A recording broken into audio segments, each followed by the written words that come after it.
Hallo, unser 944 hat ein neues Problem. Und zwar gehen die Scheibenwischer nicht.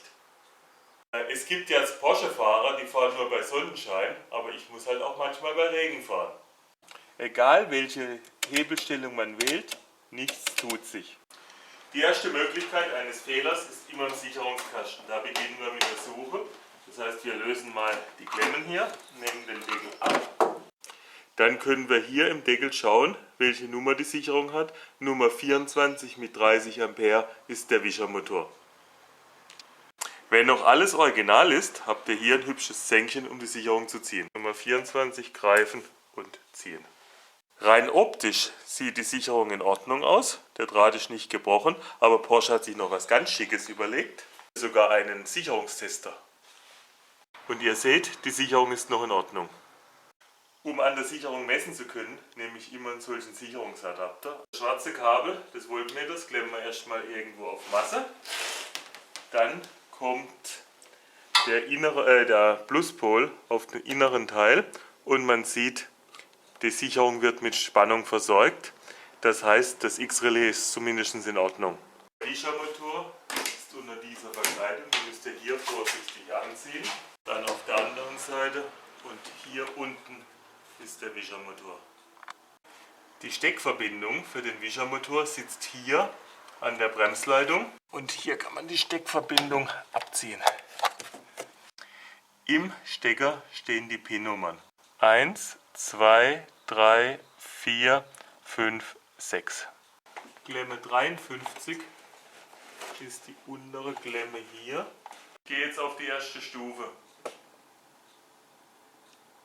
Das heißt, die Ansteuerung ist soweit in Ordnung. Die Steckverbindung sah auch noch gut aus, das heißt, der Fehler liegt am Motor selbst. Das Geniale an der Verkleidung ist, vorne kann man sie abziehen, hinten ist sie aber verklebt. Zur Entfernung der Scheibenwischer muss erstmal die Kappe hier runter. Unter der Mutter sitzt noch eine Unterlagscheibe, nicht vergessen. So, mit ein bisschen Rütteln geht der Scheibenwischer dann ab. Das gleiche mit dem anderen Wischer. Unter den Wischerarmen sitzt die Befestigung des Gestänges, Schlüsselweite 22 und dann kann man die abnehmen. Unterhalb der Mutter sitzt eine Scheibe und die drückt diese Gummidichtung zusätzlich an. Scheibe runter, Dichtung runter.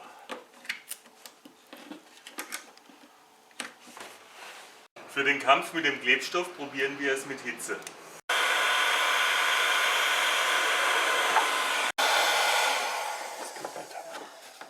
Die Kleidung ist nun lose.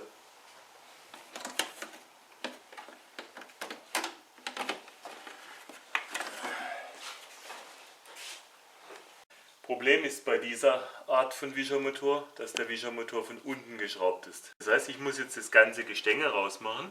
Problem beim Gestänge ist aber, dass man hier nicht rankommt. Das heißt, wir machen jetzt erstmal das obere Teil des Lüfters raus. Bei der Demontage des Lüfterkanals beginnen wir mit den Vakuumleitungen. Eine links und eine rechts. Die Lüfterabdeckung ist mit jede Menge Kreuzschlitzschrauben befestigt. Die machen wir jetzt mal der Reihe nach raus. Ich habe jetzt vom oberen Gehäuse je 4 Schrauben links und rechts weggemacht. Jetzt gibt es jeweils 2 weitere hier in der Mitte. Die Vorwiderstände für den Lüfter müssen auch noch weg.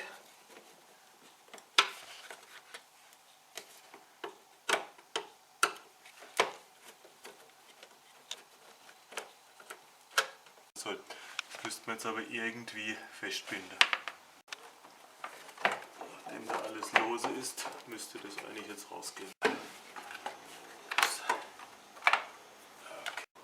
Das Gestänge des Scheibenwissers ist einmal hier geschraubt.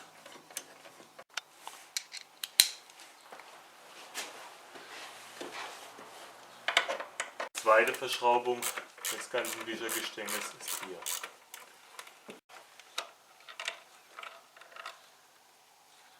So, den Lüftermotor kann man hier gerade ein bisschen auf die Seite klappen. Insgesamt sitzt der Motor an 3 Kreuzschlitzschrauben, die von unten geschraubt sind. Tolle Konstruktion. Vielen Dank.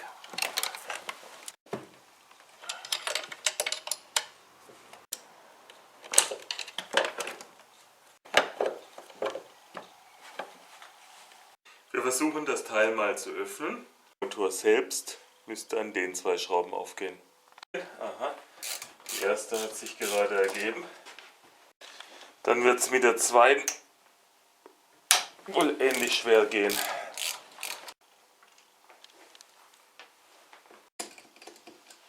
Sind noch Klammern drunter. Anderen Seite. So, jetzt müsste der Motor rausgehen.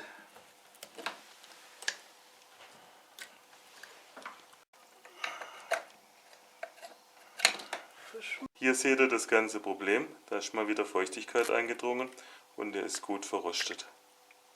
Und jetzt seht ihr, wie verrostet das Teil unten ist. Jetzt wird erstmal der grobe Rost mechanisch entfernt. Das Problem ist ja, Rost hat ein größeres Volumen als Eisen und somit kann es den Motor jederzeit blockieren. Die Kohlen sind auch nicht mehr die besten. Über die Lamellen hier am Anker gehe ich auch zart mit Schleifpapier drüber, dass zumindest kein blockierender Rost mehr da ist. Nachher müssen wir die ganzen Dinger flecken. So allmählich sieht das schon wieder besser aus, oder? Zwischendurch könnt ihr das immer mal schön mit Pressluft ausblasen. Das gleiche machen wir natürlich auch mit dem Rotor. Am oberen Rand, wo die Dichtung war, müssen wir jetzt irgendein Klebeband montieren. Das heißt, wir können den Rost hier nicht mit Fett behandeln, deswegen mache ich ein bisschen Rostumwandler drauf.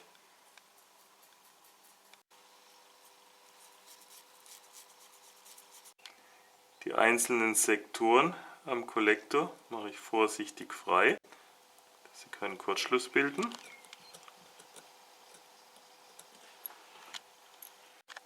Dann kann ich die Laufbahn mit ein bisschen Kontaktspray und dann schön abputzen. Schauen wir mal in das Gehäuse mit den Schleifkontakten. Hier müsst ihr ein bisschen drauf drücken, dass euch nicht alles entgegenspringt. Die Masseleitung muss nachher wieder so drauf. So, und jetzt kommt das Gehäuse von innen. Aha, seht ihr, hier sind die Schleifkontakte und das Schneckengetriebe. Mit feinem Schleifpapier die Kontakte ein bisschen reinigen. So, vorsichtig ein bisschen nachbiegen, dass sie wieder gut anlegen, aber vorsichtig, wenn die abkrachen, ist es passiert. So, dann das Gehäuse genauso wieder zu, wie es aufging. Und wieder schön andrücken, so Kreuz ein bisschen verschrauben, dass sich das schön flach drückt. Hier unten in das Gegenlager kommt jede Menge Fett rein. Hier unten kann schräg stehen. Wenn es schräg steht, bekommt er den Motor nicht zusammen. Also ein 8er Bohrer rein, gerade ausrichten. Vorsichtig zusammensetzen.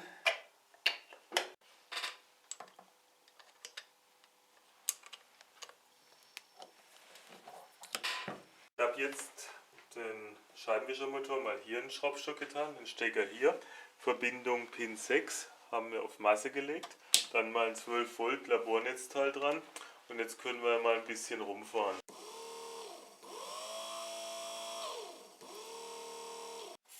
Die Stängel überholen wir erstmal, indem wir in die Gelenke Ballistol reinmachen.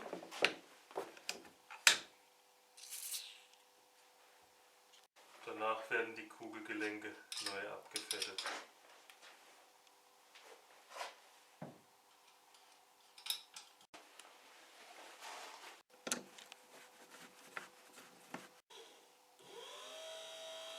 Das geht soweit.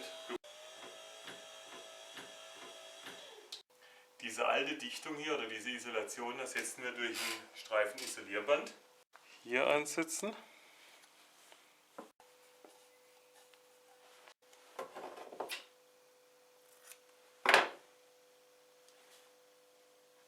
Zur Abdichtung des Motors benutze ich jetzt Karosseriekleber.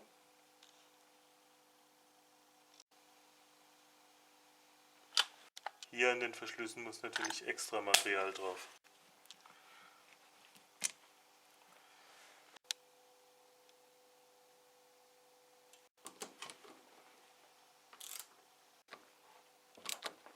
Was das Auge des Meisters nicht ziert, wird mit Silikon verschmiert.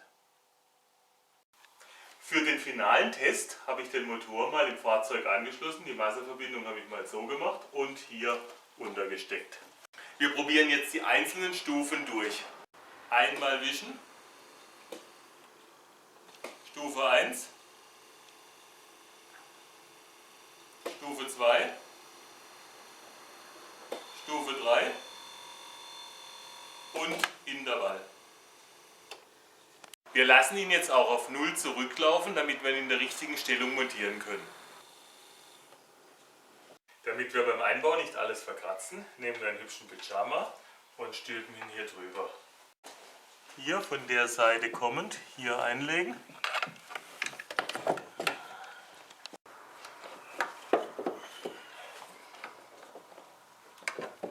Bei der Montage montiere ich jetzt den Motor erstmal auf das Gestänge.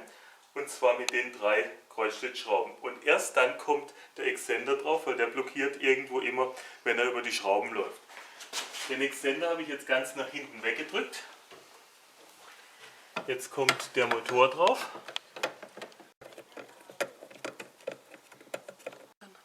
Nachdem die Schrauben jetzt mal handfest drin sind, werden sie jetzt mit viel Gefühl angezogen. So, wenn ihr jetzt den Extender auf den Motor schraubt, müsst ihr aufpassen, dass die Stellung des Gestänges richtig ist. Die Stellung des Gestänges ist richtig, wenn diese Hebel maximal in diese Richtung zeigen. Nur dann läuft der Scheibenwischer nach oben los, sonst läuft er nach unten los. So, hier auch maximal auf der linken Seite. Die Extender stehen jetzt genau hier gefühlt auf den richtigen Positionen. Jetzt kann ich in der Position auf die Achse drauf. Die Scheibe und die Mutter drunter. Dann der Schlafenzug wieder raus. Ja, wieder an seine Position. Eine Schraube prophylaktisch rein. Die hintere Schraube wird natürlich jetzt ein bisschen lustig, aber schon ist sie drin. Hier kommt noch die Masseleitung des Motors mit runter. Das Gestänge wird mit der großen Mutter wieder befestigt. Jetzt macht er einen Kontrollstrich auf die Wischeraufnahme und dann schaut er zu, wie die läuft, wenn er den Scheibenwischer laufen lässt. Es funktioniert wieder alles. So, jetzt kommt meine Lieblingsbeschäftigung. Porsche putzen. Porsche hatte diese Abdeckung des Wasserkastens hier mit doppelseitigem Klebeband verklebt. Da müssen natürlich jetzt die Reste weg. Die Achsen der Umluftklappe sind schon etwas angegammelt. Außer einer Generalsanierung, da machen wir dann aber einen eigenen Film drüber, hilft hier nur für eine gewisse Zeit Fett drauf machen. Für diese Lager im Kunststoff ist das weiße Fett am geeignetsten. Im nächsten Schritt können wir den Lüfter wieder einsetzen. Hier müsst ihr darauf achten, dass dieser Luftschlauch so sitzt, bevor das Gehäuse drauf kommt. Das Kabel geht hier auch verarbeiten, bevor das Ding kommt. Wir können das Gebläse gleich einstecken, das schadet nichts. Jetzt können wir die obere Schale einsetzen. Den Widerstand setzen wir wieder vorsichtig ein. Von der Mitte her kommen wir das Oberteil nun mit seinen 12 Schrauben verschraubt. Auch 12 Schrauben haben irgendwann ein Ende. Die Kleidung kommt hier auf den Steller. Dann ganz wichtig, hier unten muss sie gut sitzen, sonst geht gar nichts. Diese Abdeckung setzen wir wieder auf den Wischermotor. Original war die Verkleidung mit einer Art doppelseitigem Klebeband geklebt. Das ist aber relativ teuer bei Porsche, also kleben wir das Ding jetzt mit Karosseriekleber ein, wird auch halten.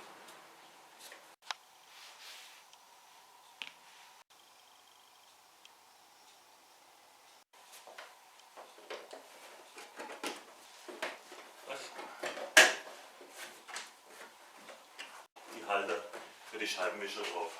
Dann drückt sich das alles gut fest. Jetzt können wir die Wischerarme wieder montieren. Anzugsmoment 13 Newtonmeter. Jetzt geht er wieder, unser Scheibenwischer. Gehen wir einmal mit hier rein. So, meine Freunde, war eine fürchterliche Fummelei, geht manchem Auto einfacher, aber wir haben es auch wieder geschafft.